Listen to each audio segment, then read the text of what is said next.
अस्सलाम वालेकुम दोस्तों सबसे पहले मेरे चैनल हाफिज़ सुहेल 675 को सब्सक्राइब कर लें और बेल आइकन को दबा दें ताकि हर नई आने वाली वीडियो सबसे पहले आप तक पहुंच सके।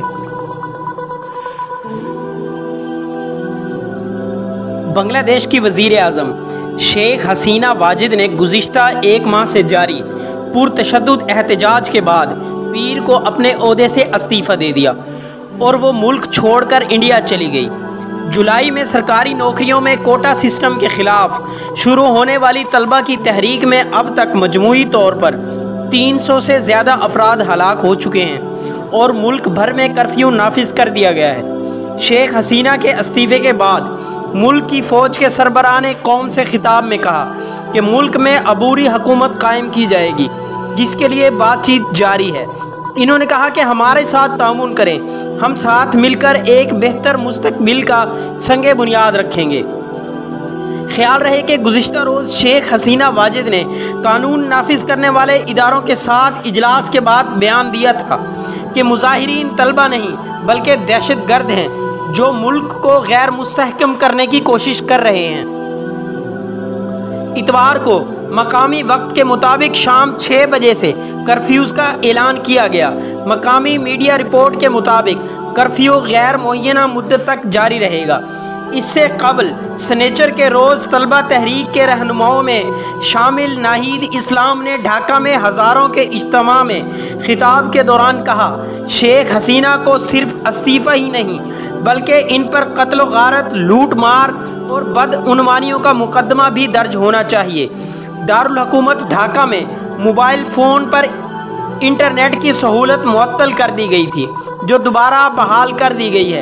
इंटरनेट की सहूलत फराहम करने वाली बाज़ कंपनियों ने मकामी मीडिया को बताया कि हुकूमत की जानिब से अहकामात मौसूल होने पर इन्होंने सर्विसेज मुअत्तल की थीं। बांग्लादेश में मुजाहिरीन ने इतवार से शुरू होने वाली मुल्क गिर सिविल नाफरमानी की तहरीक का ऐलान कर दिया और शहरियों पर जोर दिया कि वो टैक्स या कोई बिल अदा न करें। तलबा की जानिब से तमाम फैक्ट्रियों और पब्लिक ट्रांसपोर्ट को बंद करने का भी मुतालबा किया गया। मुल्क की मौजूदा सूरत हाल के पेश नज़र साबिक आर्मी चीफ्स और आर्मी अफसरान ने मुल्क की मुसल्लह अफवाज से आम तलबा के हुजूम का सामना ना करने की अपील की है। साबिक फौजी अफसरान ने इतवार की दोपहर ढाका में एक प्रेस कॉन्फ्रेंस का एहतमाम किया, जिसका मकसद मुल्क की मौजूदा सूरत हाल में बहरान को हल करने के हवाले से तजावीज़ देना था। एक तहरीरी बयान में साबिक आर्मी चीफ इकबाल करीम ने कहा कि फौरी तौर पर मुसल्लह अफवाज को वापस आर्मी कैंप में लाना और इन्हें किसी भी हंगामी सूरत हाल से निपटने के लिए तैयार करना ज़रूरी है। इन्होंने कहा कि मैं आपसे दरख्वास्त करता हूं कि इस बहरान को बातचीत के ज़रिए हल करने के लिए पहल करें। मुहिब्बे वतन मुसल्लह अफवाज को तलबा के हुजूम का सामना नहीं करना चाहिए। बांग्लादेश की वज़ीर आज़म शेख हसीना के इस्तीफ़े के बाद मुल्क की फ़ौज के सरबराह वक़ारुज़्ज़मान ने कहा कि मुल्क में एक अबूरी हुकूमत कायम की जाएगी।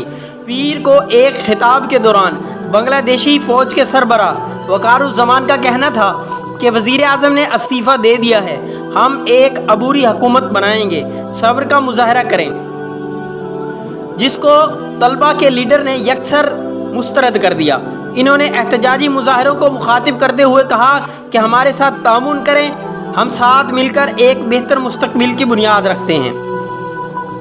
बांग्लादेश में हफ्तों से जारी पुरतशद्दुद मुज़ाहरों में अब तक 300 से ज़्यादा अफराद हलाक हो चुके हैं। फ़ौज के सरबराह वक़ारुज़्ज़मान ने एहतजाजी मुज़ाहिरीन को यकीनी दहानी करवाई कि हर कत्ल की तहकीकात करवाएंगे। इन्होंने कहा कि मैं तमाम सियासी जमातों के रहनुमाओं को बातचीत से आगाह करूँगा। मैंने सिविल सोसाइटी के अरकान से बात की है। फ़ौज मुल्क में अमन व अमान बरकरार रखेगी। बांग्लादेश में सरकारी नौकरी को अच्छी तनख्वाह की वजह से काफ़ी अहमियत दी जाती है, तहम तकरीबन निस्फ नौकरियां, जिनकी तादाद लाखों में होती है, मखसूस गिरोहों के लिए मुख्तस हैं। 5 जून 2024 को बंगला हाई कोर्ट ने सन 2018 में ख़त्म किया गया कोटा सिस्टम बहाल कर दिया। अदालती फ़ैसला के बाद तलबा के एहतजाज पर ہنگاموں میں تبدیل ہو گیا۔ سرکاری نوکریوں کا 1/3 حصہ ان افراد کے اہل خانہ کے لیے مخصوص ہے جنہیں بنگلہ دیش میں آزادی کی تحریک کی جنگ کا ہیرو مانا جاتا ہے۔ تاہم طلبہ کا کہنا ہے کہ یہ نظام متعصبانہ ہے اور سرکاری نوکری صرف میرٹ کی بنیاد پر ہی ملنی چاہیے۔ احتجاج میں شریک طلبہ رہنماؤں کا کہنا تھا کہ انہیں وزیر اعظم شیخ حسینہ کے اس بیان نے طیش دلایا جس میں ان طلبہ کے مطابق وزیر اعظم نے کوٹا نظام کے خلاف احتجاج کرنے والوں کو 71 کی جنگ میں پاکستانی مدد کرنے والے رضاکاروں سے تشبیہ دی۔ بنگلہ دیش میں یہ اصطلاح ان لوگوں کے لیے استعمال کی جاتی ہے جنہوں نے مبینہ طور پر سن 1971 کی جنگ میں پاکستان فوج کا ساتھ دیا تھا۔